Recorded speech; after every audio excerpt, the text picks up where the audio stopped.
नमस्कार, स्वागत है आप सभी का। मैं हूं आपके साथ कुमार कुणाल धीरज। आप देख रहे हैं स्टेट लाइव। सबसे पहले बात करेंगे बिहार की, जहां बिहार के मुख्यमंत्री नीतीश कुमार ने आज अहम कैबिनेट की बैठक बुलाई थी, जिसमें 34 एजेंडों पर मुहर लगी है। इनमें है सीतामढ़ी जिले में स्थित मां सीता की जन्मस्थली पुनौरा धाम को श्री राम जन्मभूमि तीर्थ क्षेत्र अयोध्या की तरह पूरी तरह से विकसित किया जाएगा। इसके लिए उसी डिज़ाइन कंसल्टेंट को चुना गया है जिसने अयोध्या में राम मंदिर बनवाया था। इसके लिए नोएडा की company messrs design associates incorporated को चुना गया है। बैठक में 3,837 पदों पर बहाली की स्वीकृति भी मिली है। इसमें खेल में 244, नगर विकास में 663, विधि में 40, पशुपालन में 2,159, मधुबनी, बीरपुर, मुंगेर, वाल्मीकि नगर, भागलपुर और सहरसा में हवाई अड्डा बन सकता है या नहीं, इसके लिए अध्ययन कराया जाएगा। इस काम के लिए भारतीय विमानपत्तन प्राधिकरण यानी एएआई नई दिल्ली को चुना गया है। इसके लिए कुल 2,43,17,676 रुपए की राशि दी गई है। मंत्रिपरिषद में मधुबनी, बीरपुर, मुंगेर, वाल्मीकि नगर, भागलपुर, सहरसा हवाई अड्डों का प्री फिजिबिलिटी करने का निर्णय लिया है और यह pre feasibility airport authority of India limited करेगी और इसके लिए 2,43,17,676 रुपए अग्रिम निकासी की अनुमति दी गई। मधुबनी, बीरपुर, मुंगेर, वाल्मीकि नगर, भागलपुर एवं सहरसा हवाई अड्डों का प्री फिजिबिलिटी, इसके अंतर्गत कितने पैसेंजर्स होंगे, किस प्रकार के एयरक्राफ्ट होंगे, कितनी लंबाई है और कितना बढ़ाना है, बेसिक फिजिबिलिटी इन सभी एयरपोर्ट्स का किया जाएगा, स्टडी किया जाएगा ताकि इन एयरपोर्ट्स पर जहां तक संभव हो कमर्शियल उड़ानें जो साइज पर हो। पंचायती राज दिवस के मौके पर पटना के कर्पूरी सभागार में राजेंद्र पंचायती राज प्रकोष्ठ द्वारा आयोजित कार्यकर्ता सम्मेलन में नेता प्रतिपक्ष तेजस्वी यादव ने बड़ा आरोप लगाया है। उन्होंने कहा है कि प्रधानमंत्री नरेंद्र मोदी की सभा में भीड़ जुटाने के लिए पंचायत प्रतिनिधियों को डरा धमकाकर बुलाया गया और चिट्ठी जारी कर फरमान सुनाया गया। तेजस्वी ने कहा कि सरकार पंचायतों को कमज़ोर करने और प्रतिनिधियों के अधिकार छीनने का काम कर रही है। उन्होंने आरोप लगाया कि केंद्र और राज्य सरकार ने 20 वर्षों में बिहार के साथ लगातार अन्याय किया है। विशेष राज्य का दर्जा नहीं मिला, बेरोजगारी और पलायन चरम पर है और किसानों की आय सबसे कम है। महागठबंधन की सरकार बनने पर माई बहन मान योजना के तहत महिलाओं को 2,500 रुपये, गैस सिलेंडर 500 रुपये में, 200 यूनिट बिजली फ्री और सामाजिक पेंशन 1,500 रुपये करने का भी तेजस्वी ने वादा दोहराया। सबसे ज्यादा पलायन किसी राज्य में होता है तो बिहार में होता है। सबसे ज्यादा अगर बेरोजगारी है तो बिहार है। प्रति व्यक्ति आय अगर सबसे कम किसी राज्य का है तो बिहार है। प्रति व्यक्ति है बिहार है। किसानों के आय में बिहार सबसे फिसड्डी है। ना कारखाना है, ना कोई उद्योग है, ना कोई धंधा है।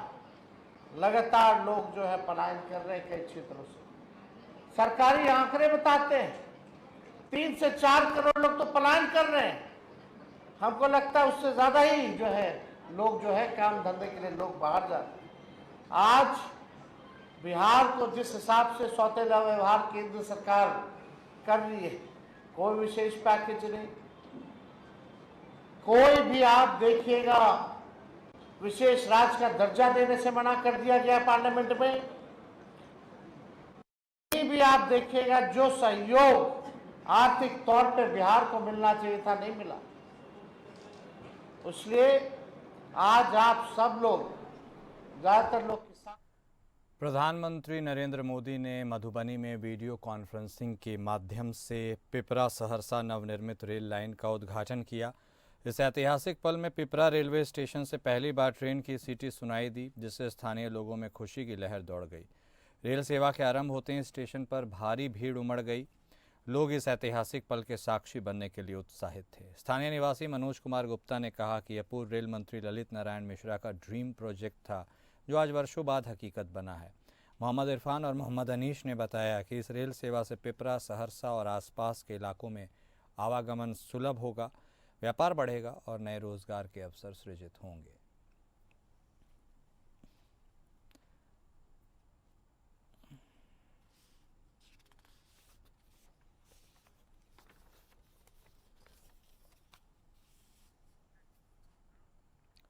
लोक जनशक्ति पार्टी रामविलास के राष्ट्रीय अध्यक्ष और केंद्रीय मंत्री चिराग पासवान ने बिहार की राजनीति को लेकर एक बड़ा बयान दिया है।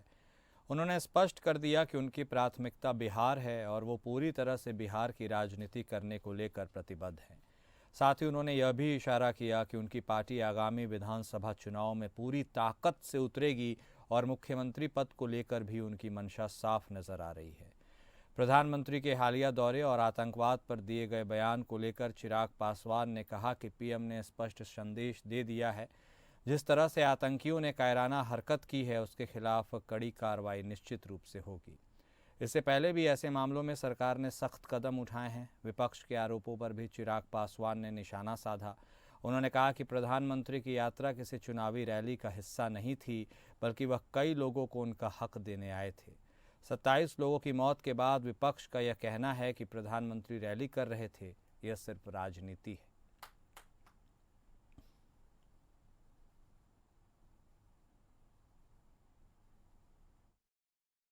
बिहार से पलायन करके गए हुए लोग जो आज दूसरे राज्यों में रहने के लिए मजबूर हैं, दूसरे देशों में जाकर रहने के लिए मजबूर हैं। मेरी सोच तो सिर्फ पलायन को रोकने तक की नहीं है, बल्कि रिवर्स माइग्रेशन करवाने की। जो लोग बिहार छोड़कर गए हैं, जो पीढ़ी दर पीढ़ी दूसरे राज्य दूसरे देशों में रह रहे हैं, उनको कैसे मैं वापस लेकर आऊं, इस सोच के साथ मैं राजनीति में आया हूं।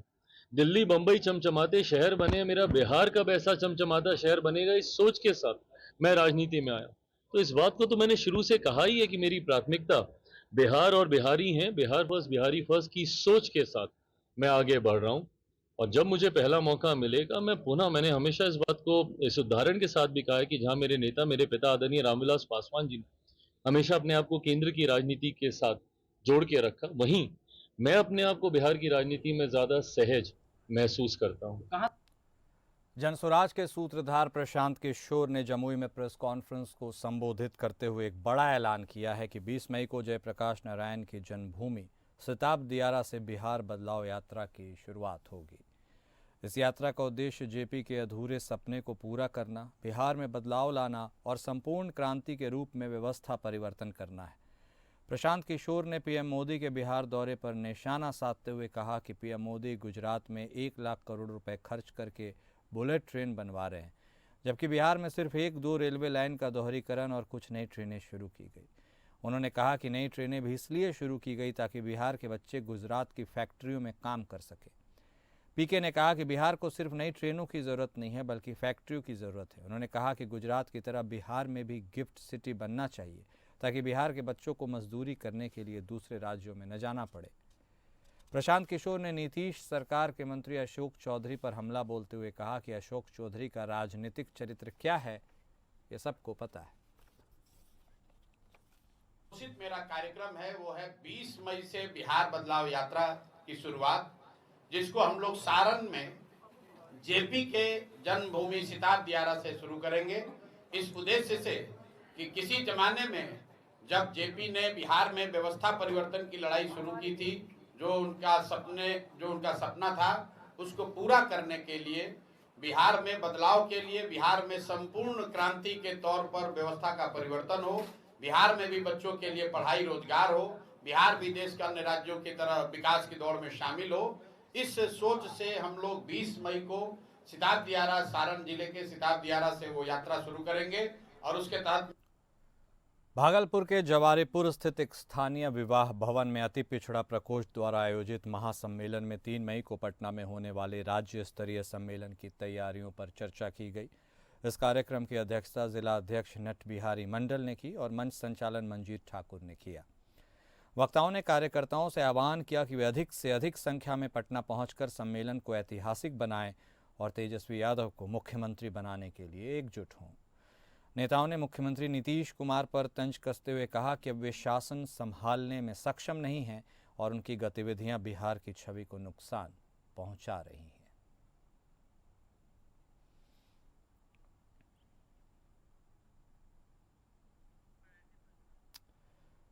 तो भागलपुर के जवारीपुर स्थित एक स्थानीय विवाह भवन में यह आयोजन हुआ।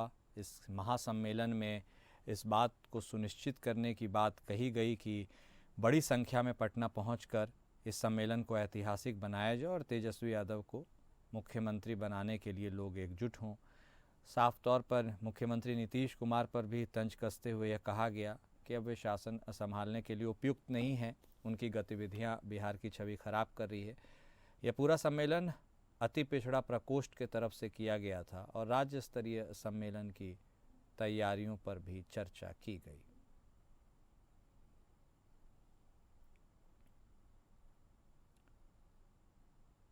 इस पूरे कार्यक्रम की अध्यक्षता जिला अध्यक्ष नट बिहारी मंडल ने की और इसके साथ ही मंच संचालन करने के लिए मंजीत ठाकुर आ गया है।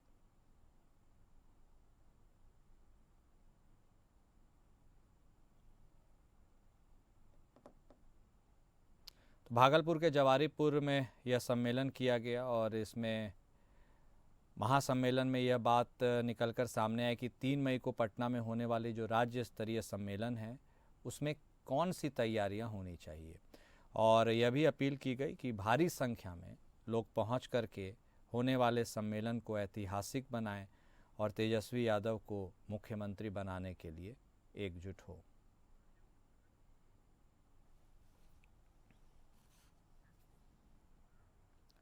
तिलका मांझी भागलपुर विश्वविद्यालय के 48वें दीक्षांत समारोह में महामहिम राज्यपाल और कुलाधिपति आरिफ मोहम्मद खान ने शिरकत की। इस अवसर पर उन्होंने 4 सत्रों के 182 मेधावी छात्रों को गोल्ड मेडल और स्मृति पदक से सम्मानित किया। 4 सत्रों के 182 छात्रों को गोल्ड मेडल दिए गए। 5117 छात्रों को डिग्री और सर्टिफिकेट प्रदान किए गए, जो इस दीक्षांत समारोह की एक उल्लेखनीय उपलब्धि है। कुलाधिपति ने पीएचडी डिग्री धारकों सहित सभी सम्मानित छात्रों को शपथ दिलाई। तिलका मांझी भागलपुर विश्वविद्यालय के कुलपति प्रोफेसर जवाहरलाल ने बताया कि यह दीक्षांत समारोह विश्वविद्यालय के इतिहास में सबसे बड़ा समारोह है, जिसमें बड़ी संख्या में छात्रों को डिग्री और सर्टिफिकेट प्रदान किए गए।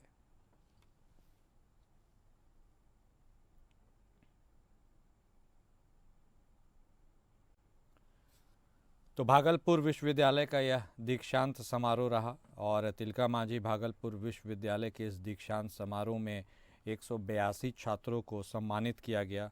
इन सभी को गोल्ड मेडल और स्मृति पदक प्रदान किए गए। कुल 5117 छात्रों को डिग्री और सर्टिफिकेट भी उपलब्ध कराया गया।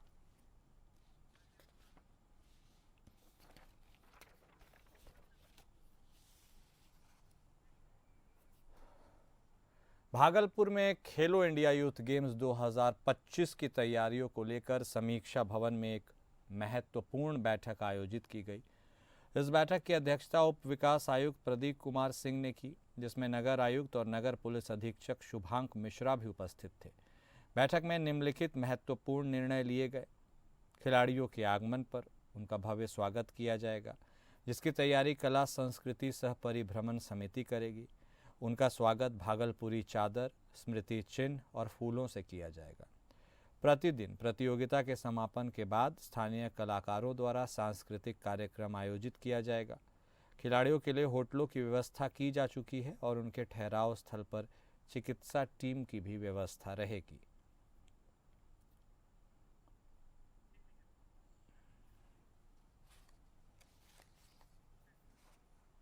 करेंगे झारखंड की खबरों का। जम्मू कश्मीर के पहलगाम में 22 अप्रैल को हुए आतंकी हमले के खिलाफ कार्रवाई के बीच सर्वदलीय बैठक में केंद्र सरकार से विपक्ष ने सुरक्षा को लेकर कई सवाल किए, जिसके जवाब में सरकार ने माना कि चूक तो हुई है। हालांकि इस कठिन समय में पूरे देश को एकजुट रहने की अपील करते हुए विपक्ष के सभी दल ने सरकार के समर्थन में खड़े रहने का आश्वासन भी दिया। इस चिंताजनक विषय पर झारखंड मुक्ति मोर्चा के महासचिव सह प्रवक्ता सुप्रियो भट्टाचार्य ने रांची में पत्रकारों से बातचीत करते हुए पार्टी की ओर से इस आतंकी हमले को लेकर अफसोस जताते हुए सुरक्षा में चूक के मुद्दे को बेहद गंभीरता से रखा है। 3 तारीख से उसी पहलगाम में अमरनाथ यात्रा का बेस कैंप बनेगा। कितने दिन बाद होगा? 1 हफ्ते के। और वहां इस प्रकार का अटैक हो जाता है। वहां हजारों के तादाद में लोग पहुंच रहे हैं, वादियों का आनंद ले रहे हैं, वहां अपने मनपसंद का खाना खा रहे हैं, लेकिन वहां सुरक्षा का कोई इंतजाम नहीं रखा जाता। आज 48 घंटा बीत, हमारा इतना बड़ा देश, इतना बड़ा सुरक्षा बजट, कोई आता है और फिर चल जाता है। जम्मू कश्मीर के पहलगाम में 22 अप्रैल को हुए आतंकी हमले पर केंद्र सरकार के फैसले के आते ही झारखंड सरकार ने खुलकर आवाज़ बुलंद की है। कश्मीर को लेकर उधर सेना की कार्रवाई के बीच सर्वदलीय बैठक में केंद्र सरकार से विपक्ष ने सुरक्षा को लेकर कई सवाल किए। जवाब में सरकार ने माना चूक हुई है। हालांकि इस कठिन समय में पूरे विपक्ष ने सरकार के समर्थन में खड़े रहने का आश्वासन भी दिया। इसी क्रम में हिमाचल प्रदेश के सीएम के इस्तीफे की मांग करने वाले झारखंड पर्यटन मंत्री सुदिव्य कुमार ने आज रांची में प्रेस वार्ता की है, जहां उन्होंने अपने बयान को पूर्ण रूप से सही साबित करते हुए इसके पीछे की वजह भी बताई और साथ में आतंकी हमले की घटना पर केंद्र सरकार के फैसले पर अपनी प्रतिक्रिया भी दी। पत्रकारों से बातचीत के दौरान मंत्री सुदिव्य ने राष्ट्रीय शोक का मुद्दा भी उठाया है। जाहिरा तौर पर जब इस देश ने 1956 से सबक नहीं लिया, 1999 में नीतीश कुमार के इस्तीफे से सबक नहीं लिया, 2008 में मुंबई हमले के बाद शिवराज सिंह पाटिल के इस्तीफे से सबक नहीं लिया, तो इस नए भारत में घटनाओं के बाद अगर जवाबदेह लोग इस्तीफा नहीं दे रहे हैं तो गैर जवाबदेह लोगों को इस्तीफा देना चाहिए। सवाल ये है कि सुखविंदर से सुक्खू ही क्या है सुखदेव जी? भगवंत सिंह मान भी हो सकते थे, क्योंकि तो हेमंत सोरेन भी हो सकते थे, ममता बनर्जी भी हो सकती थी जी। कारण मूल रूप से यह है कि इस घटना की जवाबदेही जिन पर होनी चाहिए थी उससे न देश के मीडिया ने पूछा न और लोगों ने पूछा, तो हमने आपका थोड़ा सा काम कर दिया।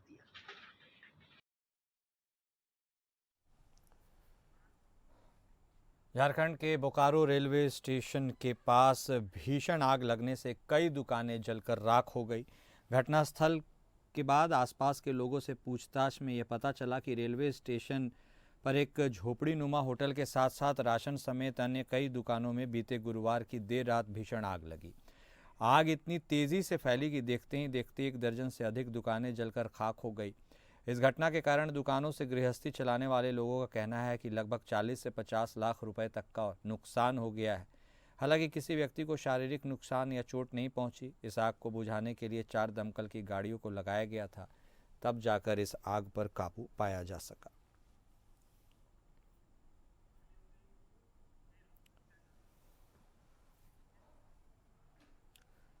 वहीं बेरमो के फुसरो में जम्मू कश्मीर के पहलगाम में हुए आतंकी हमले में 2 दर्जन से अधिक निरीह पर्यटकों की हत्या के विरोध में बेरमो के फुसरो में गुरुवार की देर शाम मशाल जलाकर आक्रोश मार्च निकाला गया।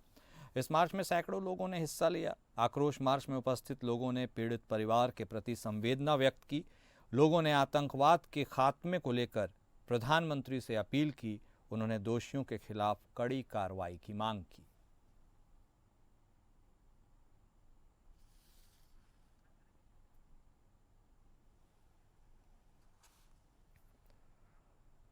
और अब बात करेंगे छत्तीसगढ़ की, जहां छत्तीसगढ़ के मुख्यमंत्री विष्णुदेव साय ने त्रिस्तरीय पंचायती राज संस्थाएं ग्रामीण विकास की मूल कड़ी की ओर इशारा किया है। उन्होंने उल्लेखित किया कि मैं 5 साल पंच रहा और निर्विरोध रूप से सरपंच का दायित्व संभालने का अवसर भी मिला। अपनी जिम्मेदारी निभाते हुए यदि आप अच्छा काम करेंगे तो जनता का स्नेह हमेशा मिलेगा और गाँव के विकास में आप बड़ी भूमिका निभाएंगे। मुख्यमंत्री साय ने आज राजधानी रायपुर से अटल डिजिटल सुविधा केंद्र का वर्चुअल शुभारंभ किया। पंचायती राज प्रतिनिधियों और ग्रामीणों को संबोधित करते हुए ये बातें कही। उन्होंने कहा कि पंचायती राज दिवस के खास मौके पर शुरू हुई इस योजना से छत्तीसगढ़ के ग्रामीण इलाकों में डिजिटल क्रांति आएगी और प्रदेश के सरकारी सेवाओं और योजनाओं की पहुंच आम लोगों तक सुगम होगी।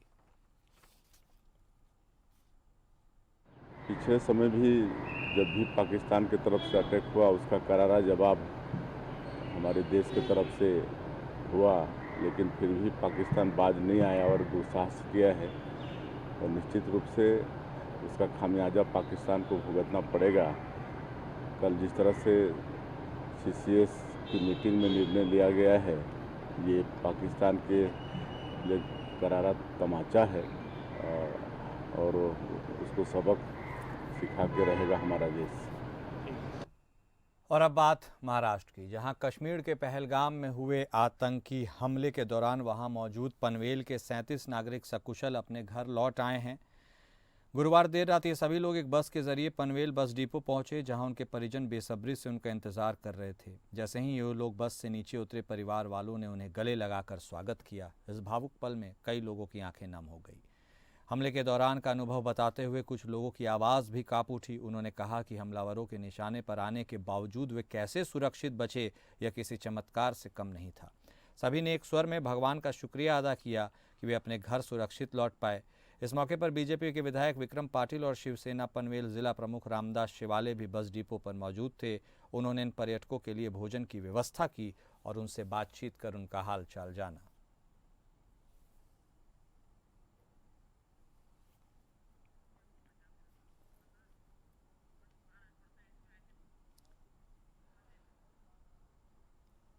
तो महाराष्ट्र के रायगढ़ से यह खबर हम आपको दिखा रहे हैं, जहां कुल 37 लोग पनवेल बस डिपो में वापस लौटे। ये सभी उस वक्त आतंकी घटना के वक्त वहां पर कश्मीर में मौजूद थे और ख़ुद भी आश्चर्यचकित हैं कि कैसे वह सकुशल बचकर लौट आए। उन्होंने भगवान का तो शुक्रिया अदा किया, इसके साथ ही वहां पर मौजूद कई लोग उनके इंतज़ार में खड़े थे। काफ़ी भावुक पल भी हो गया। कई राजनीतिक लोग भी वहाँ पर मौजूद थे और उसके बाद सब अपने अपने घर वापस लौट गए।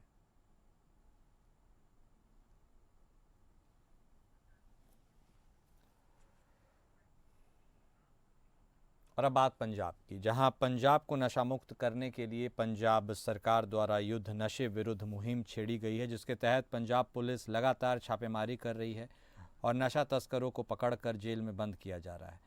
इसी कड़ी के तहत बीते दिन मोगा में एडीजीपी शिव कुमार वर्मा और एसएसपी मोगा अजय गांधी की अगुवाई में अलग अलग एरियाज़ में सर्च अभियान चलाया गया। इस अभियान के तहत मोगा पुलिस ने 10 आरोपियों को गिरफ्तार किया, जिनके पास से 140 ग्राम हेरोइन, 100 नशीली गोलियां, 5 केजी चूरा पोस्ट, 1 स्कॉर्पियो गाड़ी और 1 मोटरसाइकिल बरामद की गई है। वहीं पुलिस इन आरोपियों को अदालत में पेश कर रिमांड पर लेगी और इनके बैकवर्ड और फॉरवर्ड होने के बारे में जानकारी इकट्ठा करेगी।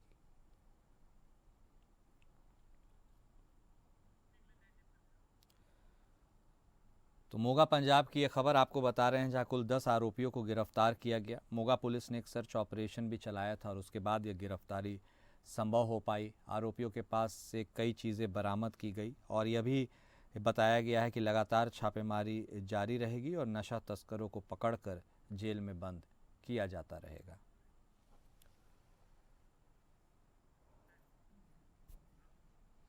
स्टेट लाइव में अभी के लिए बस इतना ही। नमस्कार।